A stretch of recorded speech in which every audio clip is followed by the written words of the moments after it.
Season 4 of The Dragon Prince came out earlier this week and it's spectacular. I'll be talking about the season more generally in this video, but do let me know specifics you'd like to see in future. But anyways, I'm KLC or kinglavacactus and I appreciate your time being valuable, so just two more things. I will of course be talking about spoilers, so go watch the show or the season if you haven't already. Second, I've hidden the lairs that make up Rayla throughout this video, so if you find all 5, So, episode 1. Claudia clarifying that their month deadline for Viren is 30 days and not 31 was a really good way to bring some of her fun personality into the scene, and it actually answered my question too. Wonderstorm was really on their game for the end credits as well with the sketch of Terry. I think they played the flossing card really well, and then with the other kids later on, especially with Opelli being their self-aware character. All the kids are doing it.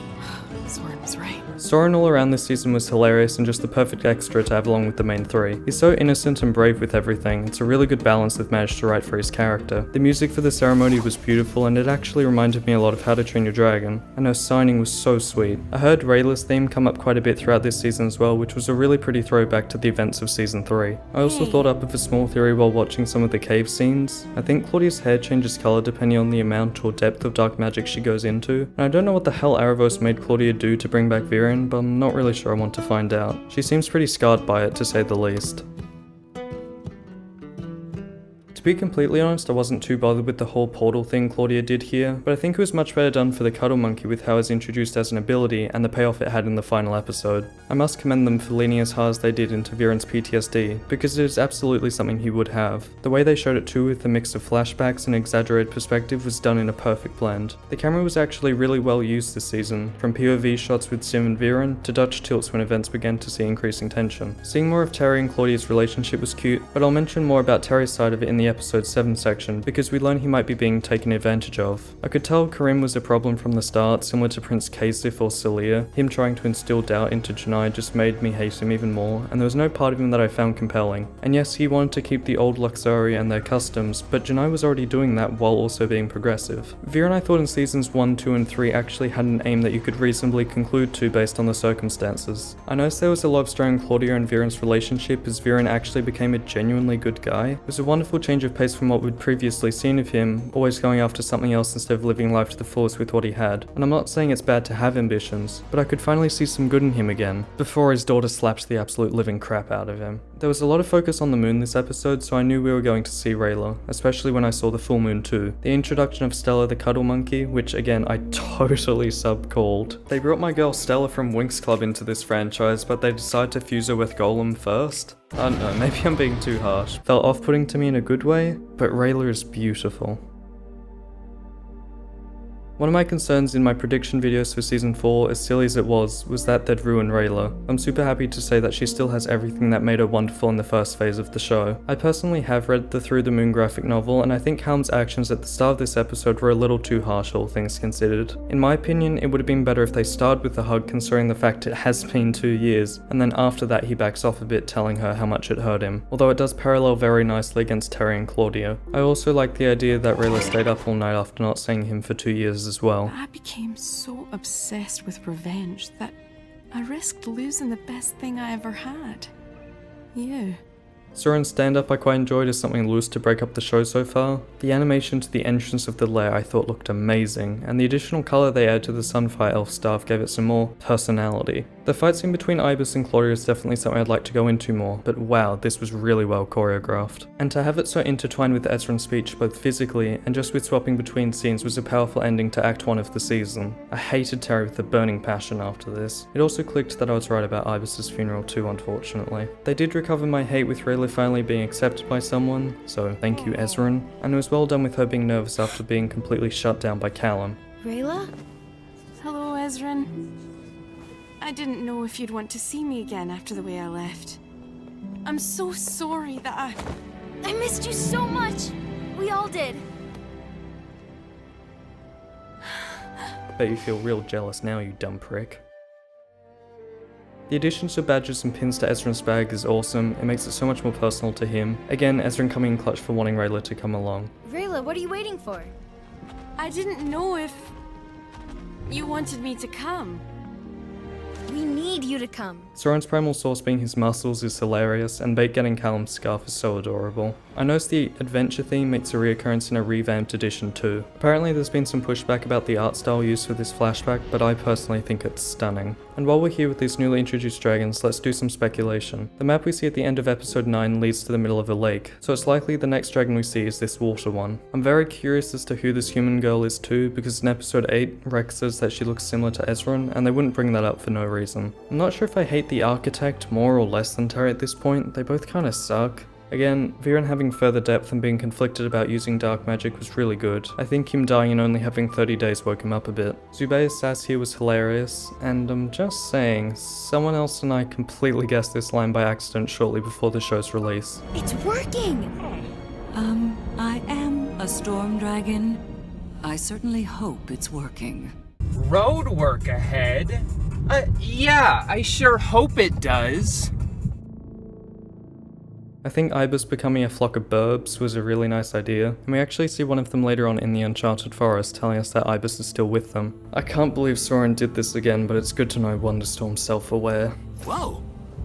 I just got this crazy feeling like this has happened before. The rolling Dutch tilt adds to making the audience feel uneasy as we lose the sense of having a stable ground to go back to. Zubeir is seriously so kind, and these two play really well off of each other. Well, if your sword is as sharp as your wit, then the young king is in good hands.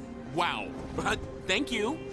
Dragons are so nice. Gren, when explaining what had happened to the architect to Amaya, was also pretty funny, saying, Things got, well, heated. The music before the Great Gates was mysterious and exciting, and these Dorman golems were fun. I thought each of them had a cool and unique design, and I loved the fact that we got to see them at the end too. Can't believe this, but Terry's actually going to start his own slime channel after this. The use of scene wipes was really well implemented. Some were a little too obvious or a bit forced, but it was awesome to see them use as many as they did because it's such a great way to keep the flow of a shot, and I love seeing it in seasons 1 to 3. In fact, in my Arcane video from last week, I did one of my own, and it's so clean, not to award myself or anything. And god damn do they look good in this forest.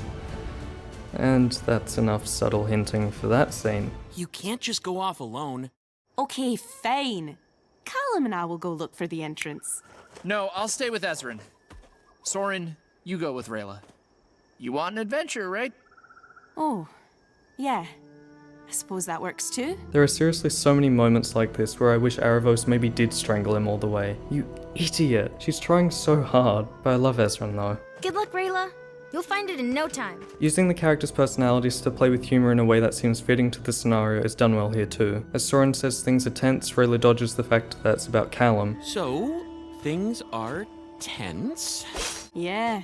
Great evil about to be unleashed, potential end of the world and all that. Before he then goes on about The heart do what it do, or don't what it don't. I do really wish they just let Rayla swear here. Soren. What the? And I was so right about this being a bore pit, the pit of despair. This is where we see one of the ibis birds, and more Rayla. Well, this is great. Now, it doesn't matter that we have no idea how to get to Rex Igneous, or that we lost Soren, because the Dragon Queen is going to kill us anyway. Good try, team. I love the colour of these leaves, but maybe that's just more the fact that I love autumn. Or fall. I don't know what anyone calls it. The one between the really cold and the really not cold. It was a stupid idea to send Zim up there! Yeah, that was your idea. Well, why didn't you tell me my idea was stupid? These idiots arguing again. My lord, Callum, shut your mouth, please. We're in the wrong out of the two here right now. I just wanna... Nathan seems like a cool kid. Nice of him to help out as much as he did. It's quite a nice commentary on making sure you look outside of your own community and not to take everything at face value. This tree is also nice too.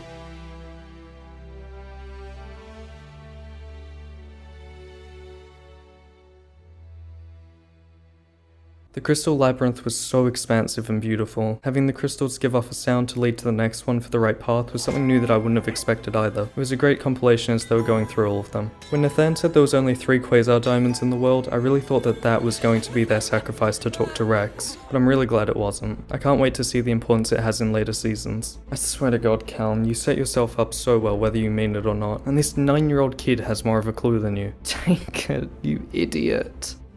Oh, nice. Moon ones are the prettiest. Yeah, I think so too. I mean, the opals. People wish they had shit like this IRL. I can't disagree with either of them though. I seriously love these two. I was a little skeptical of Stella, but after she invented Portal 2 and then this,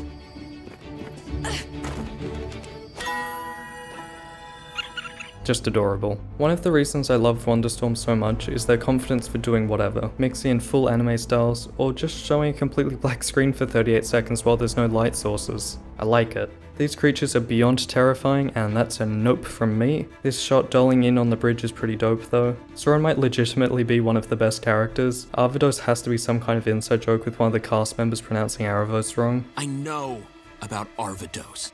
Averoni? Ravrados. EmberNexus. Erebos. It's Erebos. It's not that hard. We also learn that Soren might have actually died as a young child or come pretty close to dying. You would be dead without Dad's magic. I don't know what to do with Callum. Rayla is literally giving him every opportunity in existence and he's not taking a single one. All this lava? It's so hot. There's no way I'm going to be able to sleep. Maybe he's the one who doesn't care? Now I'm cold. Like, come on, it's clear as anything she wants you to hug her. Rayla, I think I need to talk. And then I was like, finally! Rayla, Yeah? I need you to kill me. What? And then I thought he was gonna jump into the lava himself, and then he dropped the... Callum, what are you doing?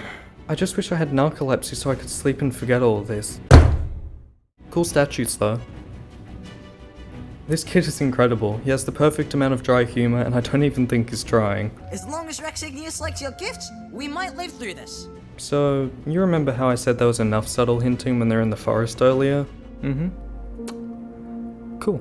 I really liked the blood and ash thing, not the idea, that's a bit strange, but the way he drew it. The rough styling of the drawing and how each spreads across the piece of paper. I'll be the first to admit that when I saw the rock there I knew immediately what was going to happen, but the chase down was pretty cool. I'm not sure if they were named properly before, but I'd always called Rayla's blades, well, just that, Rayla's blades. But it's cool to know they're butterfly blades. Good to see the chocolate tarts coming back up again, and I think it's great it's the reason Rex listens to them.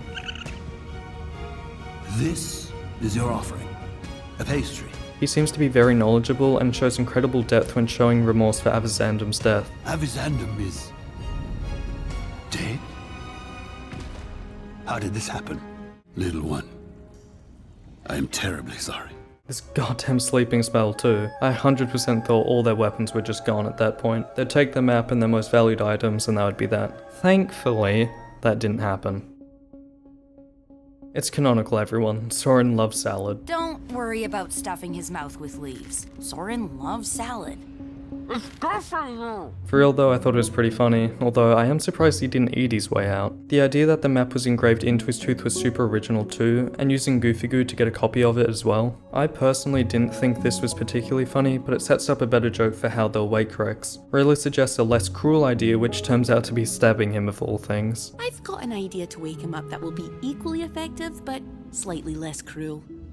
I'm just gonna stab him. I don't know who this guy is, but from the way you're looking at him, he's important to you. He is. Oh, thanks, sweetie. Thanks, sweetie. Shut up, Terry. You killed Ibis. Ibis was everything to me. The coin tricks were kinda cool, but it was hard to appreciate it while she was so casually toying with some of the most important people in Rayla's life like it was nothing.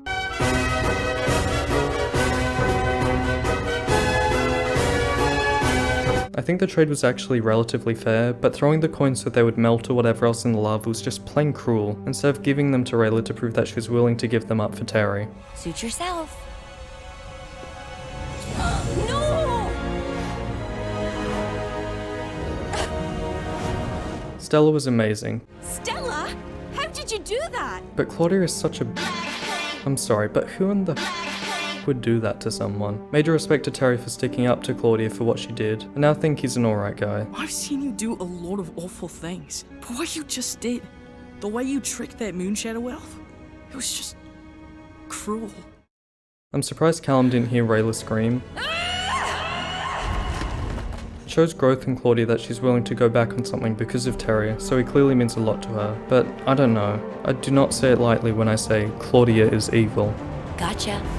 I really felt for Rayla. The intense amount of trauma she endured so quickly is brutal, to be honest. I think it's so sweet that even after all that, when the rocks continue to fall down, she puts her hand over Stella to protect her. Soren is back with more comedy, which I love, taking a play on Open Sesame as Open Sesame! and rest in peace to those Dorman golems. And Callum teasing Soren for saying that they should just have strength in their hearts because it worked a minute ago. At times like these, the only strength that matters is the strength in your heart. We're doomed. What about the strength in our heart?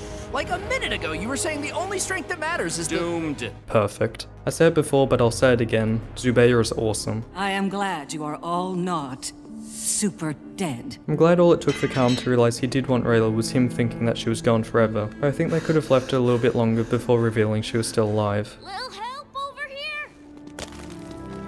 Rayla! Cute hug though. Big, dumb human. I'm so glad you came back. And then we just toss aside all of Viren's semi-growth because he's now doing dark magic again. Or maybe not, as shown in the end credits. You'll have noticed I didn't talk about almost any of the end credit pictures, and that's because I'll quickly jump through some of the important ones now. Terry anime glasses, parallel to Harrow and Viren to Ezra and Callum. Callum reading Rayla's lair the following morning after she leaves him through the moon. Stella doing gains. The flower that Terry did magic on. Stand-up comedy Soren. Claudia with her earrings and necklace. Someone hot. What? Chocolate bars. Bates sleeping Callum's scarf. Aravos as a puppet master over Callum, Sir Sparklepuff, Soren as a jester, a lizard with a party hat, the Dorman have a pet rock, nothing from episode 6, Rayla and Ez doing a cartwheel and handstand respectively, Soren wearing his pajamas, Stella and Bait getting dripped out, the monster wearing sunglasses, Maya having 2 cakes, Rex having a party hat, the group's most valued items, Dark Viren and Claudia, dying Viren, Soren eating salad, Viren really not good, the coins, and finally the map. And please, before you click off, just a few more seconds. I really liked this season and I can tell that they're trying to handle more mature themes, although I think they could have utilised that racing a bit better on screen. I really want to hear what you thought of this season in the comments, or you can vote on my community poll. I'm interested about any theories you have for following seasons, and if you want me to cover a specific theme or scene in particular, I really want to hear about it. Thank you very much for watching. I hope you managed to find each of the lairs in the little challenge I set out for you at the start. There'll be timestamps in the description if you missed any and you'd like to check them out. If you enjoyed, please leave a like, and if you want to see more from me, please consider subscribing. It means a ton. Thanks again, and I'll catch you in the next one.